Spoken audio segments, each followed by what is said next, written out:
Good morning बच्चों। अब हम समर वेकेशन के बाद जो हमारा दोबारा से ऑनलाइन क्लासेस शुरू हुई हैं, आपकी भूगोल विषय पढ़ने वाले हैं। आपने जो पहले भूगोल विषय पढ़ा था उसमें आपने भाग 2 पढ़ा था भूगोल का, जिसका नाम था भारत, लोग और अर्थव्यवस्था, जिसके अंदर हमने 5 चैप्टर पढ़ लिए थे। अब हम शुरू करेंगे भूगोल का भाग 1, जिसका नाम है मानव भूगोल के मूलभूत सिद्धांत। इसमें हम अध्याय 1 पढ़ेंगे, जिसका नाम है भूगोल, मानव भूगोल, उसकी प्रकृति एवं विशेष क्षेत्र के विषय में हम यहाँ आज पढ़ेंगे। इसके अंदर, इस अध्याय के अंदर जो हमारे जो महत्वपूर्ण शिक्षण बिंदु हैं वो है मानव भूगोल का परिचय, मानव भूगोल की प्रकृति, मानव भूगोल के अध्ययन की विषय वस्तु, मानव भूगोल के क्षेत्र एवं अन्य विषयों के साथ संबंध, मानव भूगोल की 3 प्रमुख विचारधाराएं, मानव भूगोल की अवस्थाएं। ये सभी बिंदु जो महत्वपूर्ण बिंदु हैं इस चैप्टर के, वो हम इस अध्याय के अंदर पढ़ेंगे।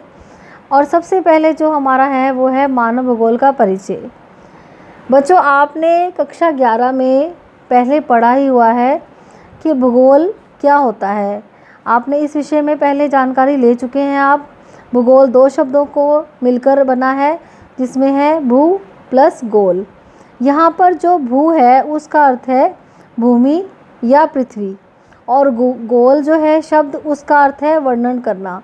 तो जो भूगोल है वो क्या करता है, वो भूमि का वर्णन करता है, पृथ्वी का वर्णन करता है। जब पूरी पृथ्वी का वर्णन किया जाता है तो जो विषय है उसको हम भूगोल विषय कहते हैं। जब पृथ्वी के ऊपर हम मानव के घर के रूप में पृथ्वी का अध्ययन करते हैं तो उसको हम भूगोल कहते हैं। ये भूगोल की परिभाषा है। इसके बारे में आप पहले जानकारी ले चुके हो, कक्षा 11 में हमने आपको ये सब बता रखा है। इसी तरह से यहाँ पर जो भूगोल का अर्थ और उसकी परिभाषाओं के बारे में आप पहले पढ़ चुके हैं। भूगोल की शाखाएं, भूगोल की शाखाएं क्या हैं? 2 शाखाएं हैं, एक है भौतिक भूगोल, दूसरी है मानव भूगोल। भौतिक भूगोल क्या होती है? भौतिक भूगोल में जलवायु, प्राकृतिक वनस्पति, मृदाएं, जल, पठार, पहाड़, इन सब चीज़ों का हम अध्ययन करते हैं। भौतिक, जैसे नाम से ही हमें पता है, भौतिक वस्तुओं का जब अध्ययन किया जाता है तो उसमें उसे हम कहते हैं भौतिक भूगोल। जैसे जलवायु है, जलवायु के अंदर क्या होता है? वर्षा, आर्द्रता, नमी, तापमान, वर्षण, इन सब चीज़ों का अध्ययन किया जाता है। ये भौतिक भूगोल का ही एक भाग है। इसके साथ साथ प्राकृतिक वनस्पति, जब हम पेड़ पौधों का अध्ययन करते हैं कि अलग अलग तरह की वनस्पति है, घास है, इनके विषय में पढ़ते हैं, ये भौतिक भूगोल का एक हिस्सा है। मृदाएं मतलब मिट्टियाँ, अलग अलग तरह की मिट्टियाँ, काली मिट्टी, पीली मिट्टी, लाल मिट्टी, अलग अलग प्रकार की मिट्टियाँ, दोमट मिट्टी, इन सब चीज़ों का जब अध्ययन करते हैं। और जल जैसे महासागर, झीलें, तालाब, नदियाँ, ये सब चीज़ें जो है ये भौतिक भूगोल में आती हैं। पठार, पहाड़, ये सब क्या है? मैदान, ये सब जो है भौतिक भूगोल का ही एक हिस्सा है। इस चैप्टर के अंदर हमने जो पढ़ना है वो है मानव भूगोल, जो भूगोल की दूसरी शाखा है। भूगोल की 2 शाखाएं हैं, भौतिक भूगोल और मानव भूगोल। भौतिक भूगोल के अंदर मैंने आपको बताया है ये सारी भौतिक वस्तुएं हैं, इनका अध्ययन किया जाता है। और जो मानव भूगोल है उसके अंदर हम भौतिक पर्यावरण में रहने वाले मानव का अध्ययन करते हैं।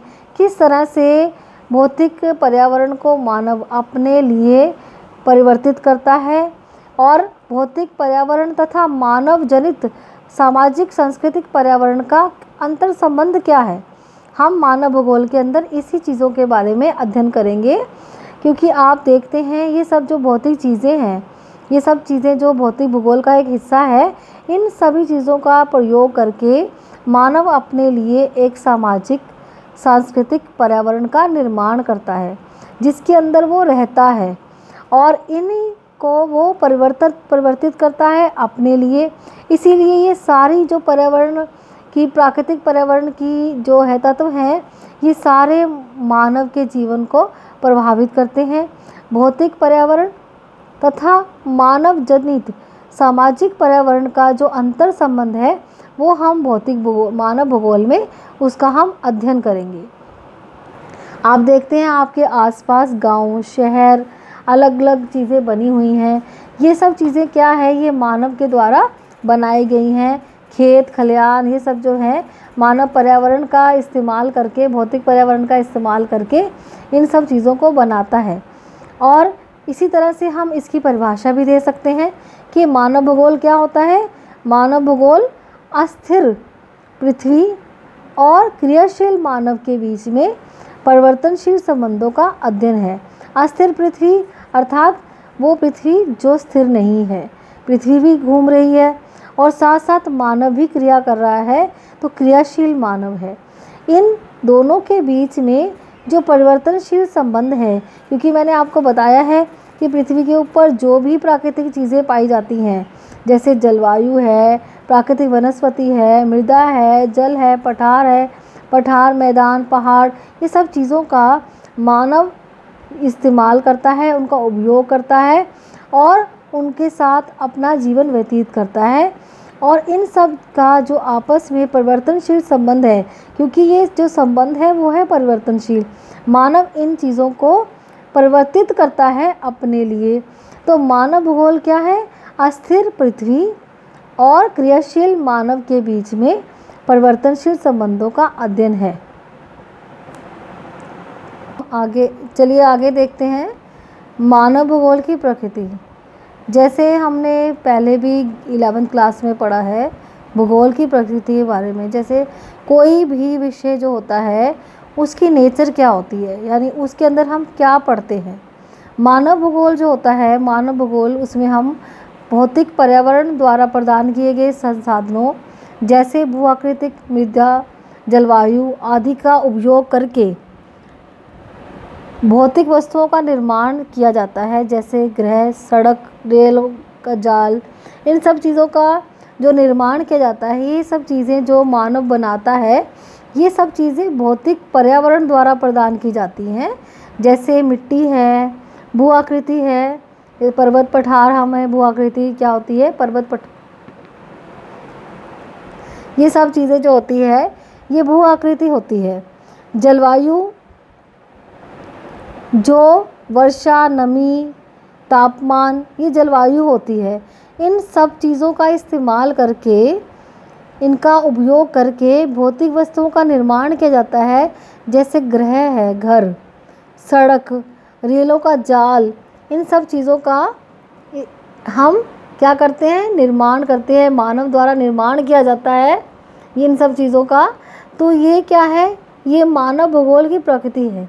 मानव भूगोल की प्रकृति क्या है, प्राकृतिक पर्यावरण के द्वारा, जो प्राकृतिक पर्यावरण है उसका उपयोग करना और बहुत सारी चीज़ों का निर्माण करना, वो मानव भूगोल की प्रकृति है।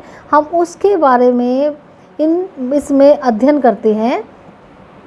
इसमें मानव तथा प्राकृतिक दोनों एक दूसरे को प्रभावित करते हैं।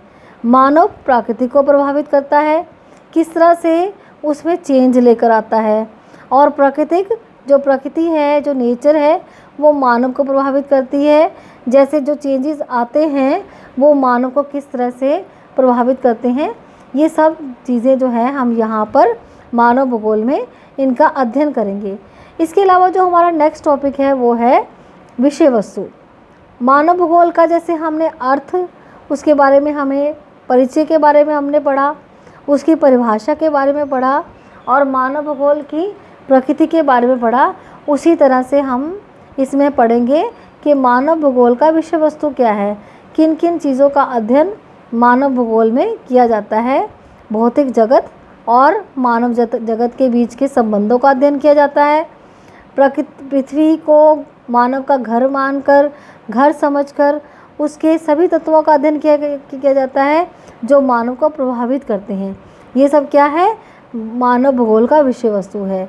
विषय वस्तु जो हम इसके अंदर अध्ययन करेंगे, भौतिक जगत और मानव जगत के बीच के संबंध का अध्ययन करेंगे और पृथ्वी को मानव का घर समझकर हम उन सभी तत्वों का अध्ययन करेंगे जो मानव को प्रभावित करते हैं। यही है मानव भूगोल का विषय वस्तु।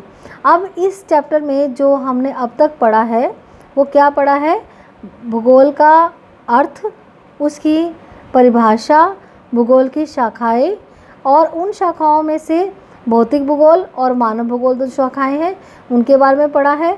मानव भूगोल का परिचय पढ़ा है, उसकी परिभाषा पढ़ी है, और इसके साथ साथ मानव भूगोल की प्रकृति पढ़ी है और उसके विषय वस्तु के बारे में हमने जानकारी ली है। ये सब चीज़ों के साथ हमारा यहाँ पर जो प्रश्न उठता है वो ये है कि मानव भूगोल क्या होता है, उसका परिचय दें, उसकी परिभाषा के बारे में बताएं, और उसकी प्रकृति क्या होती है, मानव भूगोल का विषय वस्तु क्या होता है। ये सारे क्वेश्चन इसमें जो अब तक हमने पढ़ा है चैप्टर उसमें आते हैं। नेक्स्ट जो हमारा टॉपिक रहेगा वो हम इसके आगे वाला जो चैप्टर है नेक्स्ट हम कल पढ़ेंगे। Thank you.